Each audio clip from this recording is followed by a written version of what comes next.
Namaste to all.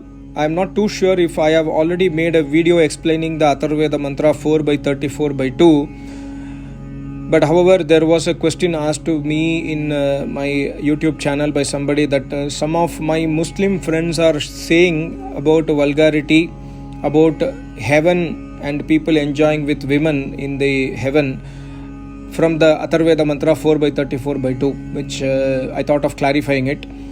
And incidentally, I read a very similar question in the website vedmandir.com where my Acharya has beautifully replied with the meaning of the mantra. The question asked to my Acharya is like this: Swamiji, I read in your website somewhere that heaven and hell does not exist separately. If that is the case, then please give the correct translation of the following mantras, that is Atharvaved mantra 4 by 34 by 2 and Rigveda mantra 9 by 113 by 7. Many of my Muslim friends are showing this to prove that heaven is existing and people enjoys with women in it and all other vulgarities. Please clarify. So my Acharya ji first clarifies, number one, there is no Swarga. My Acharya writes, all the four Vedas state that when a family follows the Vedic path and accordingly does daily Havan, daily Yajna, listens to the Vedas from a learned Acharya of Vedas and Ashtanga Yoga philosophy, and does name jap of Almighty God, which is Om, and practice Ashtanga Yoga in their daily life, then with the same effect, the family does pious deeds always. The family starts serving their parents and learned Acharya.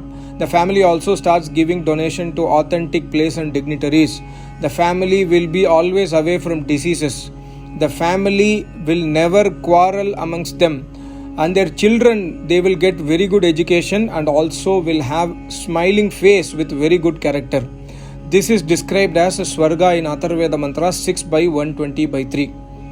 What a beautiful reply. So number one point is Swarga does not mean a separate place in the sky where people will go after death, or Naraka does not mean a separate place in the sky where people will go after death, where people will be tortured for their sins. Swarga and Naraka are always in the same earth only.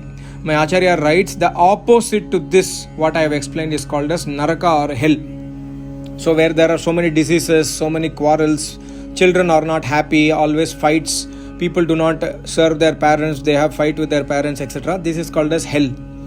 So now my Acharya explains the mantra 4 by 34 by 2 Atharvaveda. The mantra is like this: Anastaha putaha pavanena shuddhaha shuchayaha shuchimapi yanti lokam naisham shishnam pradahati jata vedaha swarge loke bahustrainamesham.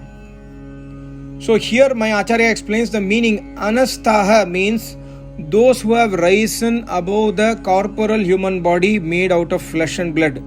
That is, those who have achieved a higher stage from the enjoyments of this human body. Putaha, whose thoughts are always pure. Then pavanena shuddha, by means of doing pranayama, they have got pure life. Then shuchayaha, they have got pure knowledge. Shuchim lokam, auspicious lokas apiyanti, achieve. Means that those who have controlled their five senses, five perceptions by means of following the Vedic path and by doing hard practice of pranayama and yoga philosophy, they attain pure lokas. Here we have to understand loka means human body. They will take birth in that places where there is Swarga. And further the mantra says, Yesham Shishunum Jata Vedaha, their sexual organs. Jata Veda means fire of sensuality. Na pradati, do not burn them. That is, such learned person are not affected by sensuality. So what happens? Yesham Swarge Loke, their homes becomes a Swarga. That is, in their homes they get divine pleasure. And Bahustrainam, in their homes there lives several ladies, such as several sisters, wife, sister-in-laws, mothers, etc. So it means their family atmosphere becomes a place of a Swarga and they will get a divine pleasure.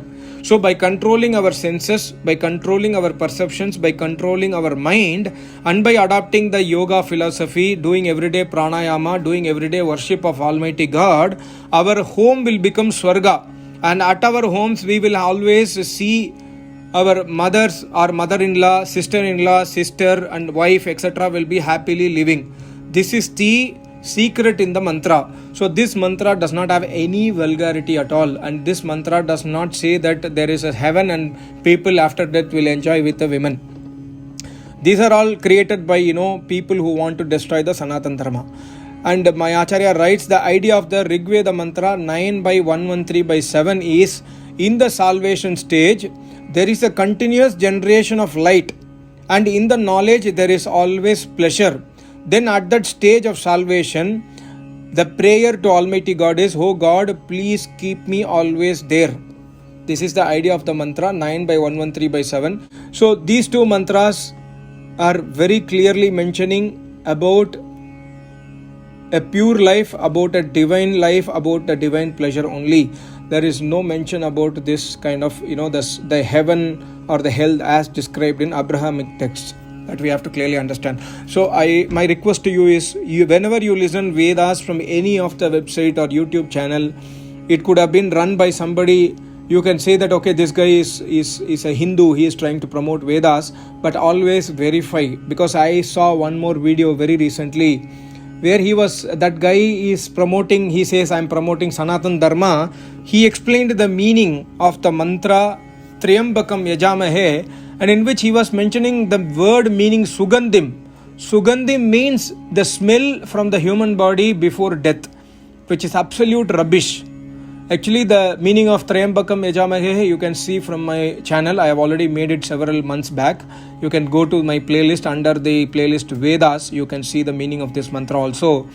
So we have to be always careful whenever we are trying to listen Vedas from any normal human being. Even I am a very normal human being. I am a common person. I am just trying to learn Vedas from my Acharya for the last 17-18 years. But still, whatever I say is just a bookish knowledge, or the knowledge which I have taken as a notes from my Acharya whenever I listen to him. But to re-verify whether whatever I say is right or wrong, you have to verify it with an Acharya. If you have an Acharya who is a Samadhist yogi, please re-verify with him. Otherwise, you can go to my Acharya and re-verify whatever I say is true or false. Thank you so much. Namaste. Om.